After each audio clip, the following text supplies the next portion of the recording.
Hiroshima. How do you pronounce that anyway? And I'm not even, I'm not being skeptical to be disrespectful, because I really don't actually know how you're supposed to pronounce that, because I've heard it both ways, both Hiroshima and Hiroshima. I'll just call it Hiroshima henceforth, because it's dumb to keep switching between them. So the president went to visit Hiroshima, and lots of people got very angry because of statements that he made about, the nuclear bombing on Hiroshima and, of course, Nagasaki. We can't forget that one as well. And there's a lot of outcry. There's a lot of people who are very angry about what he said. And, lots of people have a lot of different opinions about that.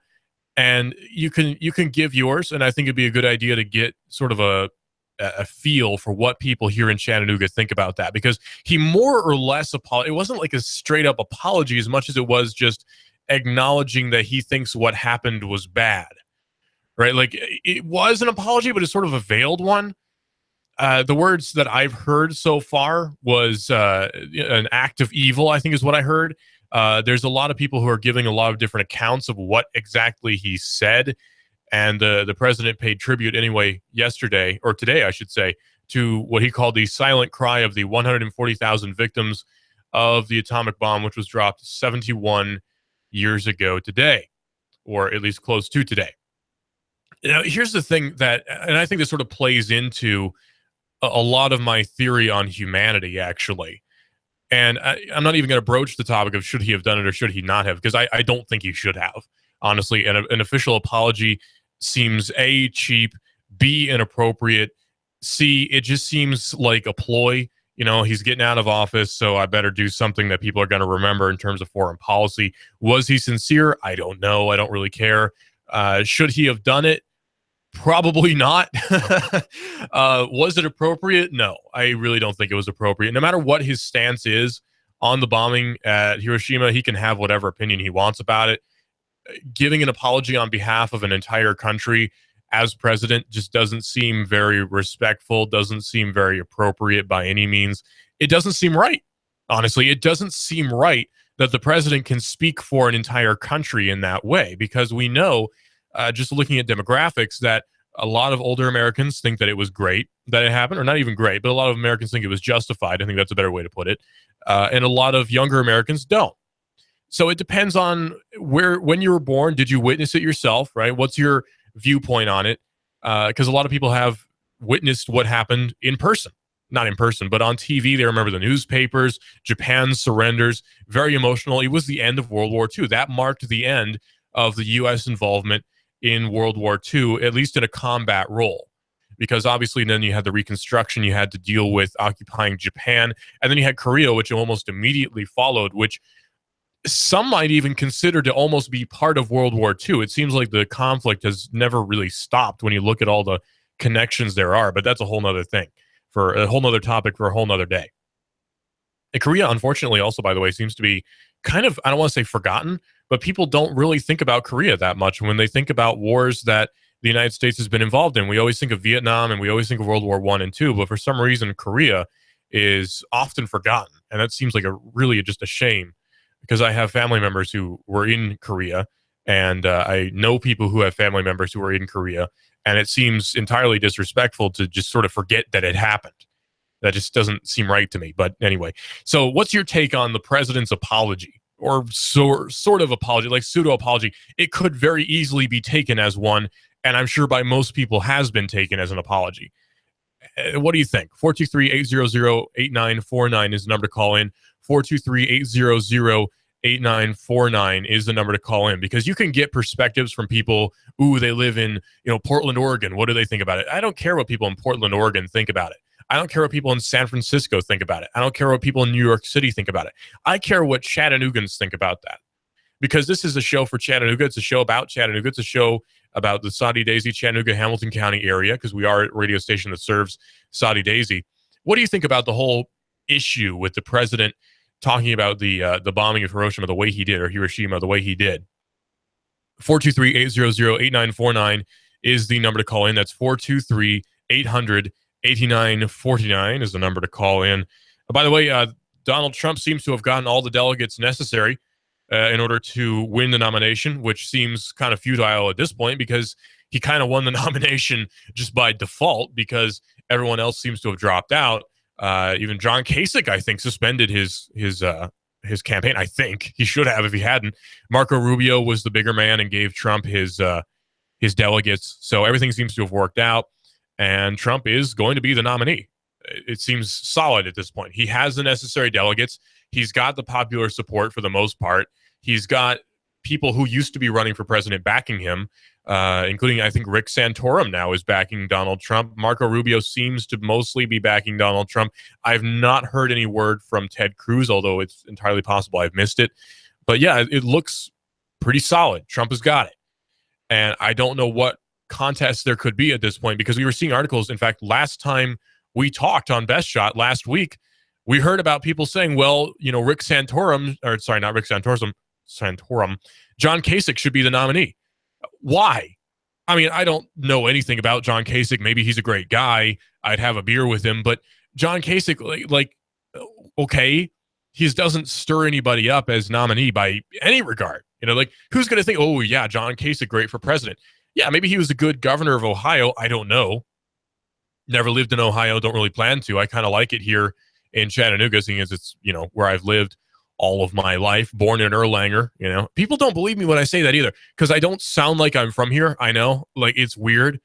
I really don't sound like I'm from here, which I don't like at all. Honestly, I wish I had more of an accent, but I don't. It's product of, I guess, my parents being where they're from. My mom's from Michigan. She talks a lot. My dad's from Louisiana, and he doesn't talk too much. So I got the very neutral accent that's not really, you can't put a finger on it, which might be a good thing. I think it's a bad thing, honestly, because I really love the South in so many ways, and I wish I had a bit more of an accent just so I could easily be identified as a Southerner. But maybe one day I'll be put in a situation where they're executing all the Southerners and they'll spare me because I don't sound like one. I don't know. Who knows? Hopefully that situation never. Actually, I would just stand up and say, look, dude, I'm a Southerner. Kill me first anyway, because I'm totally brave like that. Yeah, right. So Trump and Sanders are possibly going to be having a debate as well, according to The Hill. An off-the-cuff remark from Donald Trump to a late-night talk show host might snowball into a blockbuster event for the 2016 presidential cycle. Primary cycle, I should say. Trump, who is or should be anyway, the Republican presidential nominee, and Bernie Sanders, the second-place Democratic hopeful, who is gaining traction, I will say, are flirting with the idea of staging a shocking spectacle in a historically unpredictable presidential race, a cross-party primary debate between two outsider candidates who have shaken up the political establishment. And this could be a good thing in two ways. The first way is Donald Trump would show goodwill by debating Bernie Sanders, and this makes Clinton look bad, which I'm sure is a strategy on both of their parts, because Sanders wants Clinton to go down, and obviously Trump wants Clinton to go down. Even though Sanders does seem to have a lot of popular support, Clinton is a mainstream nominee, and the Democratic Party tends to be pretty mainstream. We don't like to think of it that way. Maybe some people don't like to think of it that way, but it really kind of is, and probably always will be, pretty mainstream in a lot of ways. And really both parties are. You've got basically a 50-50 split. Both are pretty mainstream. So, yeah, and the Democrats seem to really want to have Clinton in there, but some, really seem to want to have Bernie Sanders in there, and I believe it should be up to the people. I don't like either one. I'll be quite honest. I don't like Clinton. I don't like Sanders because I'm not a Democrat. I'm not a Republican either, but I'm definitely not a Democrat. I'm not in the middle either. I'm pretty dang right-wing, but not in the authoritarian sense. I tend to really strongly believe in personal liberties, which I don't believe personally that the Republican Party or the Democratic Party really represents properly. And I think a lot more issues should be delegated to the states, not to the feds.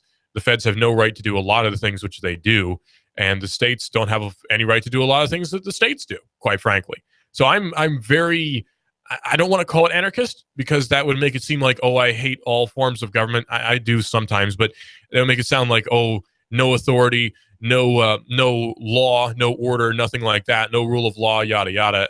I'm not like that. I'm not nearly as extreme as that. But enough about me, because you don't care about me. Who am I? I'm just some guy. But no, the whole issue with that, though, the issue of having a debate between Sanders and Trump is it actually is probably a good idea for both of their campaigns, because Sanders has to sort of passive aggressively make Clinton look bad Trump has to very aggressively make Clinton look bad.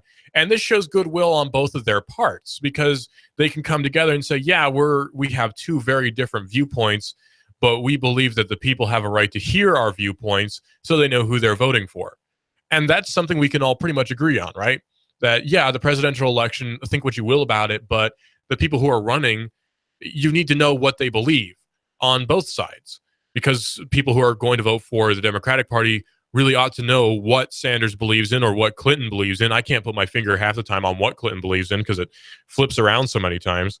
And, my view on Sanders is kind of weird because Sanders he seems like a very legitimate kind of guy. He seems very down to earth. He seems, I don't know if intelligence is the right word, but he doesn't seem like he's lying when he says what he believes. And I will give him credit for that because he doesn't seem like a liar. He seems like a truthful person, but I don't like his politics. I very much do not believe in his politics. I fervently disagree with his politics, especially his views on abortion, so-called women's rights. I don't know how you can murder someone and that's your right, but whatever. I very much disagree with Sanders in a lot of things, and I think his viewpoints in a lot of regards are evil. Right? I'll go out and say that. And I could probably say the same thing about Trump. I've not read too deeply into what he believes, but I know for a socialist, Sanders is going to have some viewpoints that I will believe are frankly evil. But I don't think that Sanders has bad intentions. I mean, you know what they say about good intentions, but I don't think Sanders has that sort of conniving, openly evil sort of appearance, aura, I guess, that Clinton really puts off. Clinton seems like she'll go to the highest bidder, whereas Sanders does seem like he has some sort of internalized ethics, which I really don't think Clinton has in a lot of ways. Trump seems the same way to me, not the same as Clinton, but Trump seems the same way to me, where it does seem like he really does believe what he says. It does seem like he's very genuine with a lot of the things he does, and obviously he seems capable of running institutions. Although I don't believe the president really should be running much of an institution. The president really only controls the money bags in a lot of ways of the country. But that's a whole nother issue for a whole nother day.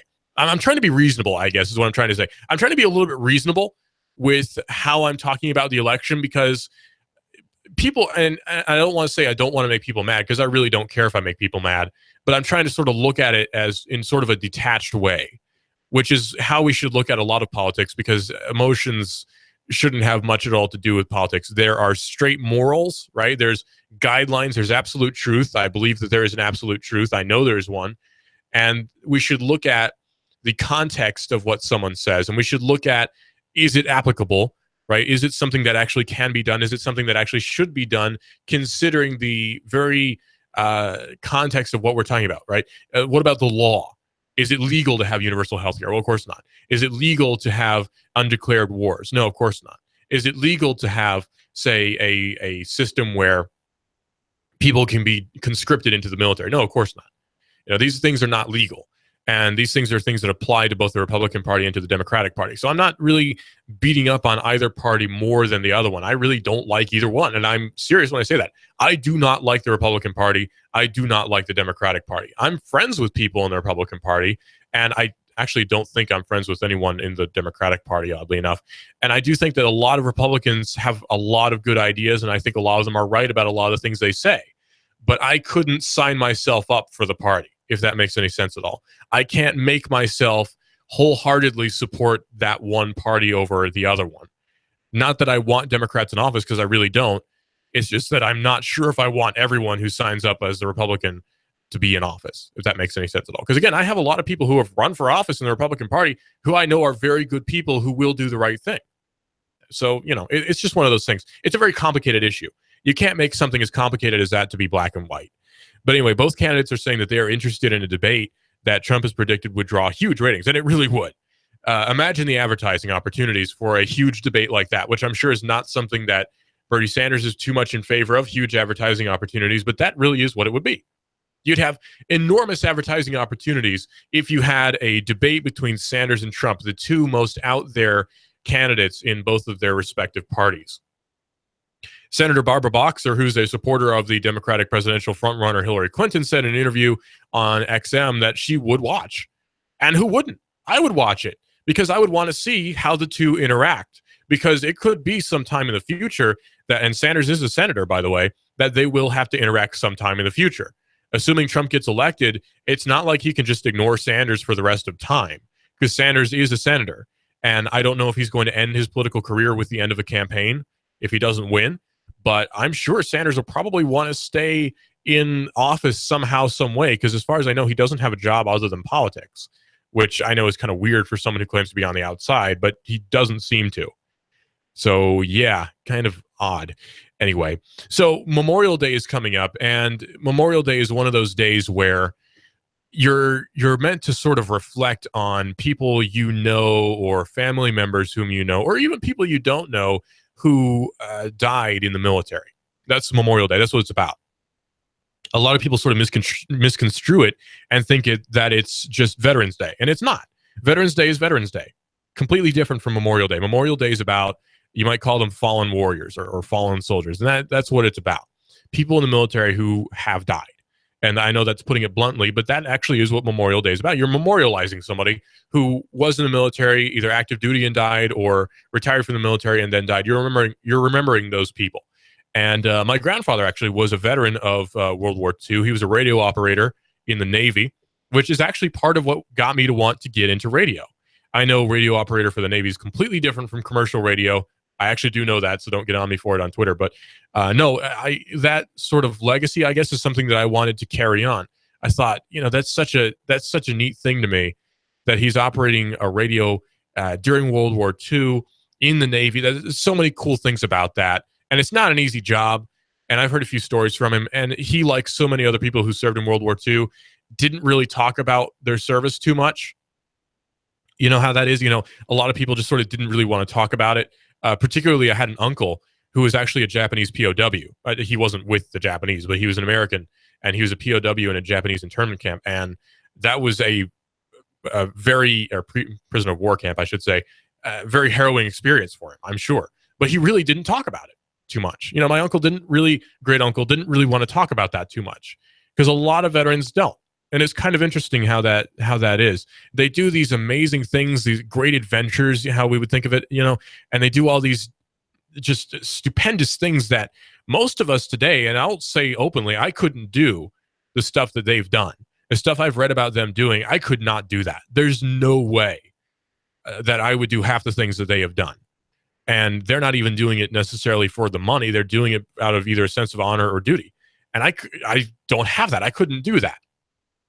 Not because, you're anti-American. No, because I don't have the bravery to do some of the things that they've done. I'm not that kind of guy. I like to think that were there some situation where somebody broke into my house and was threatening my family, yeah, I would shoot him. But in terms of doing it is as not really an occupation, I suppose it is, but as what you do every day, or what you might be expected to do possibly every day, that's just something that I am not fit for. And not everybody is. And I guess that's what makes it so much more special. And the military isn't just about going out and firing on enemy combatants. That's not all the military is. Obviously, a radio operator, right? Balloonist, actually. Believe it or not, this is actually kind of a funny story. And by the way, if you have an interesting story about yourself or about a relative, definitely call in 423-800-8949. That's 423-800-8949.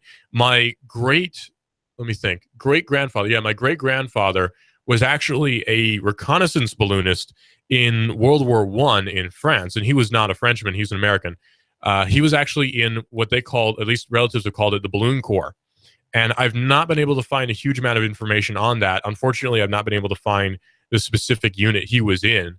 I don't have any reason to doubt that's what he did. I just don't have the records to prove it, unfortunately. So take from that what you will. But it still is very interesting to me, although not proven, that one of my relatives actually was a balloonist in World War I. And I'm sure the papers do exist. I've just not been able to track them down yet. Once I do, I'll talk more about it. But he was actually a reconnaissance balloonist in World War I, which is something that happened a lot. We don't think about World War I as, maybe you don't think about World War I as involving too many balloons, like hot air balloons, but that actually is helium balloons specifically. That actually is what my great-grandfather did. He was a reconnaissance balloonist in World War I. Their job was to scope out the field, the trenches, right, and report what he saw.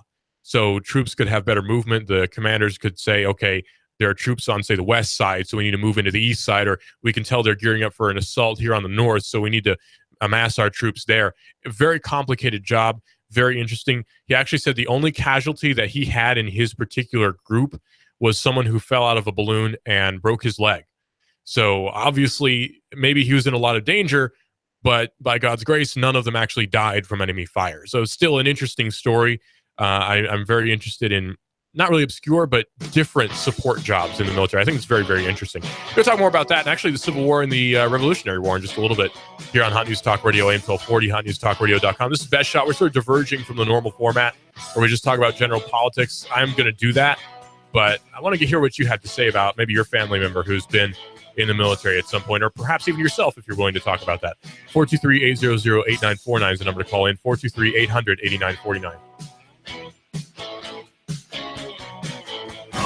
News Talk 1240 AM 1240 Hot News Talk Radio, with your chance to win $124 in cash and $124 in food every week with the Hot News Talk Radio 1, 2, 3 NASCAR contest. Hot News Talk 1240. All you have to do is guess who's going to be first, second, and third place in the upcoming NASCAR Sprint Cup race. If you guess it, you'll hear your name live Monday morning at 11:30. Then call AM 1240 Hot News Talk Radio to win. Enter your guess right now at Rick Davis Gold and Diamonds, 5301 Brainerd Road, Chattanooga. Wimpy's Restaurant in Soddy Daisy across from City Hall. Less's Pawn Shop, 4742 Highway 58, Chattanooga. Stuff and upholstery with premium rubber foam. Cell Surgeon, the Broken Screen Doc. And Shooter's Supply, 4824 Hickson Pike in Hickson. Hot News Talk 1240. Enter your guesses now and then listen to the race live to win $124 in cash and $124 in food from Chattanooga's official NASCAR radio station. Hot News Talk 1240. I love NASCAR. Are you heading out of town for vacation?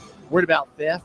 Worried about sticky fingers? Get peace of mind from Less's Pawn Shop. Store your guns, jewelry, flat screens, even game systems in its secure building on Highway 58. Here's how it works. Borrow a small sum at pawn and put up for collateral your weapons. They're all itemized, they're stored, and when you come back, you redeem the pawn and get your arsenal back in your personal custody, all for just a few bucks. You need cash all of a sudden? Pawn your belongings at their full pawn value and have a sizable sum to spend for life's emergencies. New customers mention this ad and receive the first month's pawn interest-free. Visit us at Less's Pawn Shop on Facebook. Stop in anytime. Call 702-5868. That's 702-5868. Shake, shake, shake it at Five Guys Burgers and Fries. The most delicious and unique milkshakes. How about this for delicious and different? Add freshly cooked bacon to any milkshake. Is that even legal? You bet your milkshake and booty it is. Chocolate caramel bacon shake. Coffee caramel shake. All hand blended. Shake, shake, shake it. Down at Five Guys Burgers and Fries. Just about any flavor shake that you can imagine. And they are delicious. Get your shake, shake, shake on at Five Guys Burgers and Fries. Five Guys Burgers and Fries, located in Hickson at North Point. Gun Barrel at the Walmart Center. Downtown 4th and Broad. And in Cleveland at Keith and Stewart. MLS 2239. What would you do with all that cash? Listen up, y'all. Ben Phillips here, Home Rate Mortgage, 805-9100. $1,200. That's how much we just put back in a Soddy Daisy family's pocket per month. All they did was pick up the phone. 805-9100. That's 805-9100. Get that quick quote now. 805-9100. HomeRateMortgage.com.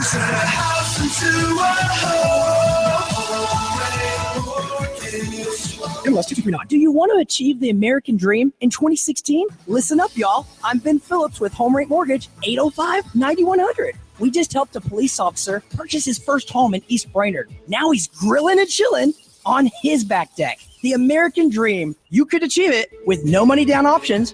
Why wouldn't you call? 805-9100, HomeRateMortgage.com.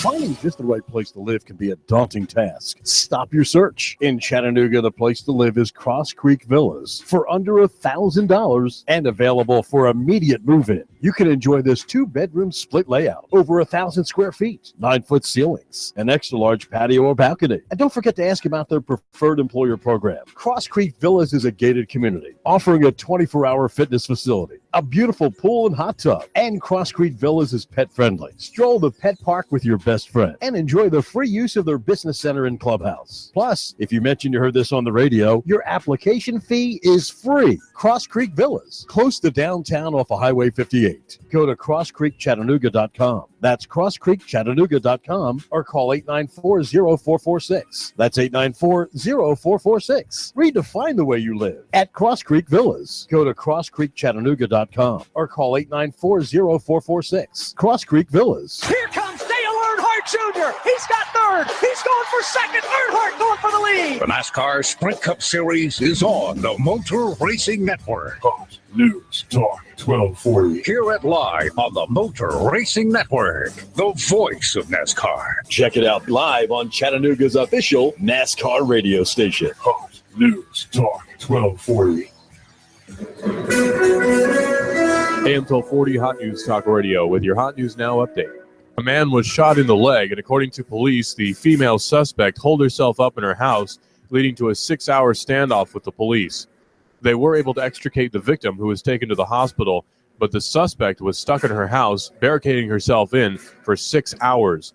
Eventually, the standoff did end peacefully, and the 56-year-old Lafayette woman was taken into custody for the shooting of her 49-year-old male friend at 7:45 p.m. on Wednesday. A mother of 4 was gunned down on Elder Street. Her body was found by a walking pedestrian. She had been shot several times. The police say that it is gang-related. The police say she was set to testify against gang member Cortez Sims, who is charged for the College Hill Courts shooting. He's still behind bars. For this reason, the police believe that this shooting is gang-related. And the Friends of the Library is going to be setting up an honor-based library system at the Chattanooga airport so travelers can pick up books to read on their flights. Price per book will be $3 to $5 in that range. If it's going on in the Tennessee Valley, it's going on Hot News Talk Radio. You give us 12 minutes and 40 seconds, we'll give you Chattanooga and the world. Hot News Talk 1240.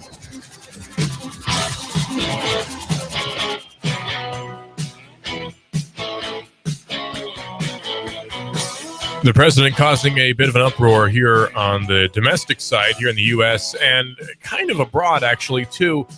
The Japanese think that perhaps his statements about Hiroshima or Hiroshima, however you pronounce it, were disingenuous, perhaps. I've heard that statement from some Japanese. And here in America, a lot of people are very angry that the president said what he said. And I totally get it, because on the one hand, there's several points that I want to address with what the president said in Hiroshima, which amounted to sort of almost an apology. In fact, he called the bombing an evil act, which really sort of spits in the face of what happened. Like, it sort of spits in the face of a lot of what happened there. I mean, there are people who were involved in that operation who are still alive. So then you call what they did an evil act, what, not just after they're dead, but also while they're still alive, right before Memorial Day, no less, seems inappropriate, to say the least. That's putting it very gently. Inappropriate. No matter what your take on what happened was, because I know a lot of people have a lot of different views on the nuclear bombings, but still, no matter what your viewpoint on it is, I'm sure we can all agree that, yeah, it's very inappropriate to call it that right before Memorial Day, the day where we would honor the people who did that, right? Also, right while still the people who were involved are alive, and people who are involved in the Manhattan Project, people who are actually involved in the actual bombing. It seems, again, like I say, putting it lightly, inappropriate. But what's your take on it? 423-800-8949 is the number to call in. 423-800-8949. That's 423-800-8949 is the number to call in here at Hot News Talk Radio, AM 1240 and hotnewstalkradio.com. According to the AP, in Hiroshima, the president honored the silent cry of the bombing victims. President Barack Obama paid tribute on Friday, that's today, to the silent cry. Of course, there's a big time difference, of the 140,000 victims of the atomic bomb that was dropped 71 years ago today. or close to today, on Hiroshima, and called on the world to abandon the logic of fear that encourages the stockpiling of nuclear weapons. Obama's trip to Hiroshima made him the first U.S. president to visit the site of the world's first atomic bomb attack, and actually the only, aside from Nagasaki, atomic bomb attack on combatants. He sought to walk a delicate line between honoring the dead and pushing his as yet unrealized anti-nuclear vision, and avoiding any sense of apology for an act of that many Americans see as justified end to a brutal war that Japan started with a sneak attack at Pearl Harbor. And, no bones about it, the combat was started by Japan at Pearl Harbor, right? I mean, pretty obvious. We can't really debate that. You might talk about, well, there's the oil embargo, there's all these things. Yeah, there were economic warfare going on to some degree. But let's be honest with ourselves here. The first shots, so to speak, were fired by the Japanese at Pearl Harbor. There's no denying that. They actually kind of did fly planes into ships and did fire on ships. Now, granted, yeah, that was kind of a military target, but that doesn't justify the action, right? Firing on people without a declared war is not a justifiable action, no matter what country you happen to be inhabiting, right? It's not a justifiable action. There's no war declared. You don't just shoot people out of nowhere. And that's what the Japanese did. Now, fortunately, that's sort of probably not going to happen again. The Japanese are actually a lot more docile now and very much friendly to the United States. The occupation changed a lot of things in Japan. You might argue even for the better. After all, where do we get our electronics from? Mostly from Japan and, kind of from China. Of course, Japan and China kind of hate each other right about now, but, that's just the world. So 423-800-8949 is the number to call in. 423-800-8949 is the number to call in if you want to weigh in on the attacks, or just on Memorial Day in general, or just really on anything. Sound off. 423-800-8949. And let there be no bones about it. This is a Hamilton County-oriented show. This is a show about what affects you. And what the president does, even across the globe, does sort of affect us in a way, because the president, whether we like it or not, unfortunately, does project an image of what the United States is like. And I know we hate that idea that one guy can affect what people will think of the U.S., but that unfortunately is the case.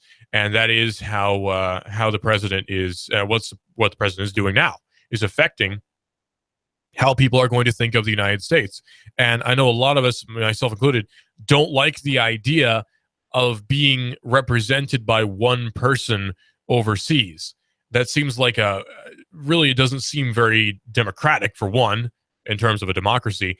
And for another, it doesn't seem really very, I guess, honorable is the right word. It just doesn't seem right that one guy can affect what the world thinks of a country, because this is a country that has a lot of people, obviously, with a lot of different viewpoints, obviously, who have a lot of different motives and a lot of different reasons for why they think the way they do. So having one guy who is not particularly popular right now with his approval ratings representing the people of the U.S., that doesn't seem very appropriate. Again, putting it in very kind words, I could be stronger, but I'll hold myself back. That doesn't seem very appropriate, right? I mean, come on.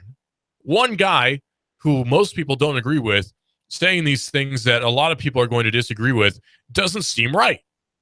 But it happened nevertheless. Is the next president going to retract that statement? Is the next president going to say, look, guys, Hiroshima was justified? Is the next president going to say that? I don't know. Depends on who the next president's going to be, and depends on if his advisors can hold him back or not. Yeah. But hey, nevertheless, the GOP nominee has to basically be Donald Trump right now. He sewed up the delegates to seal the GOP nomination. He has the right amount of delegates. He's got the magic number, right? And he's got the support of former running mates, right? Or people who are running against him, I guess, for the GOP nomination. He's got the support. He's got the numbers. So there's really nothing to hold back Donald Trump from being the GOP nominee. If he's not, there will be a huge uproar anyway. I can't imagine that's what would happen. It's just ridiculous if something would happen that would keep him from being the nominee, short of like death or something, heaven forbid. Nikki Haley, the governor of South Carolina, has signed a wager, or not a wager, but a mark that says that if you perform an abortion after the 20-week mark, then you are committing an act of murder. Now, I'm not sure how we can determine the 20-week mark. I'm not sure who's qualified to say 20 weeks is the point at which it's no longer okay to kill your baby. I don't know how we get that figure, but apparently 20 weeks is the arbitrary figure which has been set, which Nikki Haley has agreed to. So, okay, 20 weeks it shall be. South Carolina has become now the 17th state to ban abortions after the 20-week mark. On Wednesday, when Governor Nikki Haley, a Republican, signed the Pain-Capable Unborn Child Protection Act into law. The legislation was passed the South Carolina Senate last week and allows abortions after the 5-month mark only in the event of a terminal anomaly diagnosis in the fetus or unborn child, which is actually what fetus translates to, by the way, is unborn baby. So fetus sounds like a very sort of dislocated word. It sounds like something that's very impersonal. But if you actually translate it, it really does mean unborn baby, believe it or not. Mrs. Dannenfelser also lobbied Congress to enact a similar measure, saying a national limit, which would save up to 18,000 lives per year and protect many women, is long overdue, she said. The U.S. is the only one in 7 nations to allow late-term abortion after the 5-month mark. If we take back the White House and protect our pro-life majorities in Congress, we can pass this legislation in 2017, she says. A pro-choice group pressured the governor to veto the legislation. Activists rallied outside the South Carolina State House on Tuesday, calling on Miss Haley to reject the bill, which is possibly the most futile effort ever, because you're not going to make someone change their mind, hopefully, on something which is a moral decision like what we have here, which is what it is. It's a moral decision. And if you can be swayed on a moral decision, then you probably shouldn't be in office in the first place, to be quite honest. If you're someone who can be swayed on something which you hold to be moral, absolute truth, you shouldn't be in office in the first place. So I guess props to Nikki Haley, although I don't agree with her on everything. I guess props to Nikki Haley for actually taking a moral stand on what is possibly, and probably really is, one of the most important issues that faces our country right now. Because, yeah, we can have a balanced budget, and that'd be great.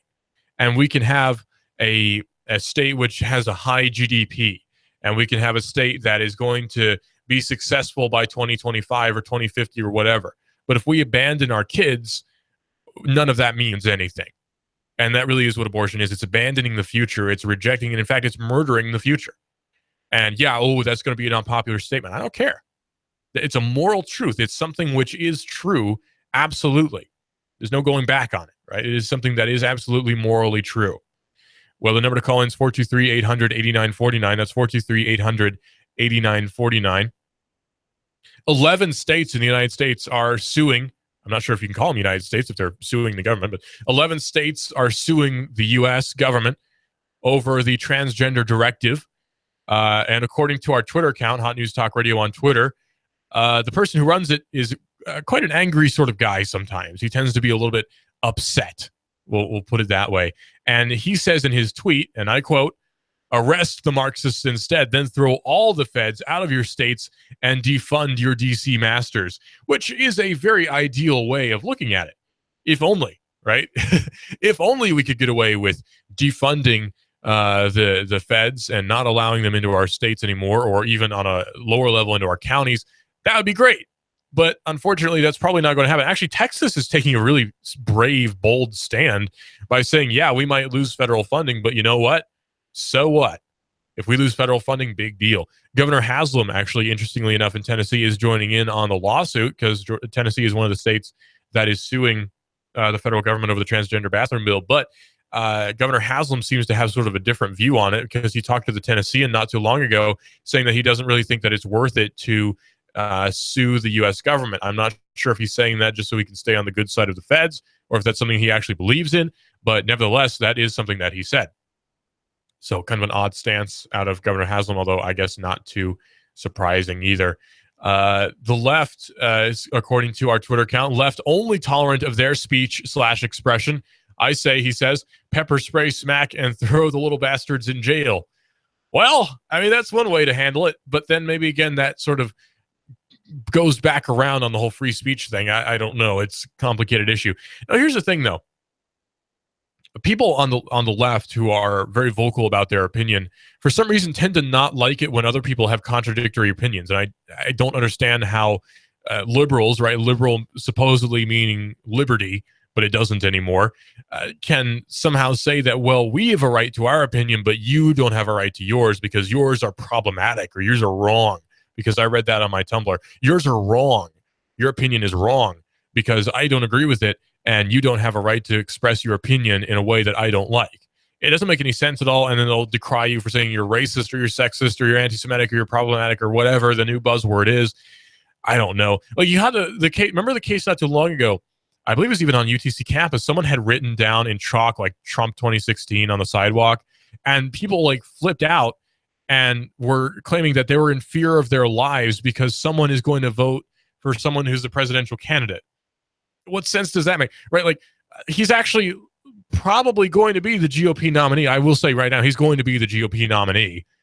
And so being freaked out that people like him doesn't make any sense. He's the GOP nominee, right? Like, he's running for president on the GOP ticket, and he's probably going to be the nominee with at least 50% of the vote.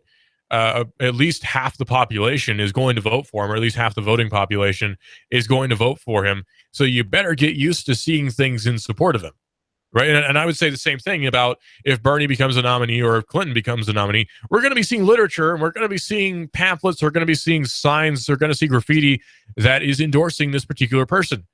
And it's nothing to get offended at. It just is what it is. That's how politics work. So trying to shut down speech by saying, well, I don't like it, or, oh, it hurts my feelings, big whoop, because a lot of America was built on hurting people's feelings. So suddenly trying to go back on that is not going to work. You know, I mean, really what it is half the time is just like wussy college students. I think a lot of the time college students are the worst at politics because they have been taught wrong, for one, and they don't understand reality for another because they're in college. You know, like you go straight from high school to college, you're not really embedded in the real world because the real world is not high school and college.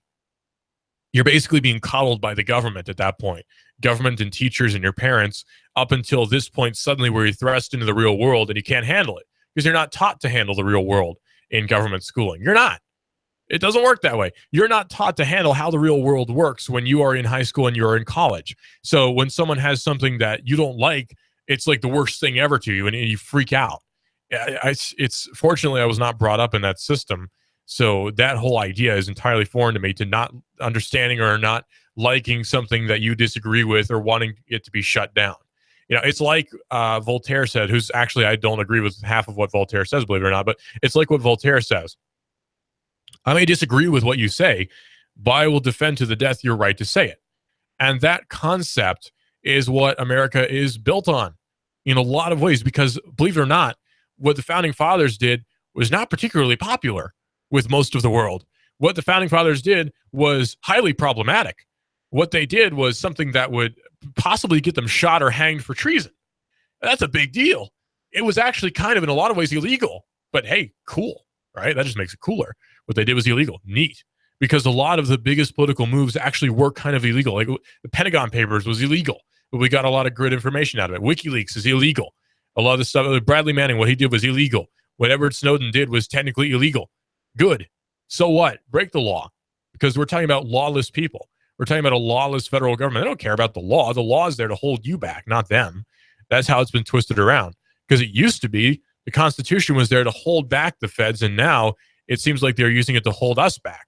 Think about gun control, right? Where they say, well, the Second Amendment, obviously, is your right to keep and bear arms and a well-regulated militia and all these sorts of things, obviously.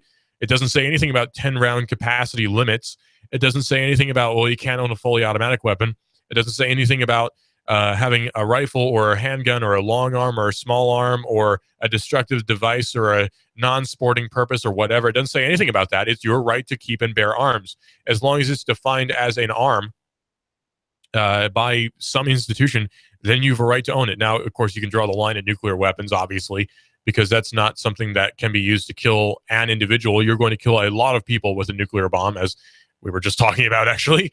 So obviously we wouldn't include that, or cannons perhaps, although you can actually legally own cannons, believe it or not. You can own a howitzer if you want to. You can actually, and this is not a joke, you can get a destructive device license to own a cannon, and you can fire it all day long as you're not hurting anybody. And that kind of is how it should be, minus the license part, but you should be able to buy a cannon and fire it all day as long as you're not hurting anybody. Who cares, right? Like, that's my viewpoint on a lot of things. You're not hurting anybody. You're not breaking some moral law. Who cares? Big whoop. Big deal. Yeah, that's America, right? We're very rough. We're supposed to be very rough people. We're supposed to be kind to each other, yeah. But think about, the Wild West attitude, the frontier, building everything for yourself, being a made man or an independent woman, right? Like, how does that play into, I need government help for everything? It doesn't make any sense to me at all, how the mentality has shifted. How are you independent when you're dependent on government? That's not independence. If you need something else, you're dependent on it, right? Like, I'm dependent on oxygen. I'll admit that. I'm dependent on eating and drinking, mostly eating. I'm dependent on these things. I can go for a day or two without drinking, but eating I need to do. Oh, you mean drinking water? Yeah. So, I'm dependent on these things, and I'll freely admit that. But I'm not really dependent on the government. I don't need government assistance. And yeah, some people do, but I don't need government assistance. I don't need food stamps. And yeah, a lot of people do. I'm not shouting them down or saying, oh, how dare you? I don't need these things. So I am, in a lot of senses, independent. That doesn't put me above anybody, because in the law, we're all equal. But that means that I'm not dependent on these things, and I'm fine with not being dependent on these things. So how can you claim to be an independent, strong person when you're dependent on government systems? It doesn't make any sense. Okay, big whoop, you're offended. I don't care, because that is how it is. And believe it or not, it's actually my right to offend you. And that's kind of the nice thing about it. It's your right to offend me, to say something that I get offended by. That's okay. You can do that. That's legal, because this theory doesn't just apply to me. It applies to you. It applies to everyone in the U.S. You can offend me. I can offend you. You can say things I don't like, and I can say things you don't like. And that's America. And that's what people have died for, actually, going back to Memorial Day. People have died for that. And how can you just say, well, I mean, maybe we should change the definition of what a militia is, or maybe we should change the definition of what a arm is. Yes, you have the right to keep and bear arms, but this comma was put in the wrong place. So, and yeah, you have a right to free speech, but, we should have these safe spaces where you can't say things that might hurt people. And you have a free speech area over here, so you can protest over here. That's not very American. America is becoming quickly not very American, believe it or not. And it's the fault of the government. They're not upholding the Constitution like they should be, like they swear to. People in both Congress and the federal institution of the president, legislative, right? The three branches of government. You have judicial, legislative, and executive. These three branches are not upholding their oath. They're not. They're not defending the Constitution from enemies foreign and abroad. They're not doing it. So obviously they're acting illegally. And what do you do about it? Well, fortunately, there is an answer, because believe it or not, this is something that a lot of people don't know. Believe it or not, the sheriff in your county has absolute executive authority in more ways than you can count. The sheriff, because he's in an elected position, he can deputize people at will. The sheriff can tell the government to get out. The sheriff is the only person who cannot be arrested by anyone other than the coroner, because the coroner back in the old days was an agent of the crown. Hence coroner. He also happened to be someone who was medically trained. Usually he was highly educated, because he was a direct agent of the crown. He's a direct representative of the crown, of the king, or the queen, depending. So it goes back to Old England and to common law. The sheriff is a common law position. And that being the case, the sheriff can actually tell the feds to get right out. The Fed can tell, the sheriff can say to the IRS, get out. The sheriff can say to the TBI even. The sheriff can say to the FBI, to the ATF, you're not coming into my county, and if you do, we're going to stop you, we're going to pull you over, and we're going to make you leave. We'll escort you out. The sheriff can actually do that. The sheriff is in many ways the highest law of the land in your particular county. It's kind of interesting to think about, but that actually is how it is. So the sheriff in your county is the highest law in the land. It's interesting. And a lot of people don't know that. But we should, because we can directly affect our lives by electing in the proper sheriff. Now, we talk about, Congress, we talk about Senate, and in a lot of ways, those things are a distraction from what we really do have power over. In a lot of ways, the most powerful thing you can say is no. The most powerful action you can take in some ways is in inaction by non-compliance. Depending on the situation, that can be a very good thing. It's interesting how we tend to think of action as being louder than words, but sometimes inaction is even louder than those loud words. I'll use an example. What about the lady who decided to not move from her seat on the bus, right? We all remember that, Rosa Parks. She decided to not move from her seat on the bus. Her inaction spoke many more words than any action could have. She said no. She wasn't moving. And it was upheld in the courts. A lot of time you have to be what's called a belligerent claimant in person. You have to actually represent yourself in the court system to get people to realize, oh yeah, well, if you had made an argument, we would have ruled in your favor. It's just you didn't make an argument. You didn't have a dramatic inaction. So an inaction, in a lot of ways, can be more important than an actual action can be. It's interesting how that works out. Things are not always how they seem and are not always how they appear. The legal system is in some ways different from how we've all been brought up to think. And if you go to regular college, you go to regular high school, you get the regular government education, you're not going to learn these things because they're operating for the state. They're operating for the government. It's very interesting. The sheriff is the highest law of the land, and we can change things for the better for our lives. We just have to do it, or maybe we don't have to do anything in a lot of ways. That's how it works. This is Best Shot here on Hot News Talk Radio, AM 1240, hotnewstalkradio.com. Get us on the TuneIn Radio app for your smartphone. TuneIn Radio, Hot News Talk Radio. Have a good one. Have a good Memorial Day.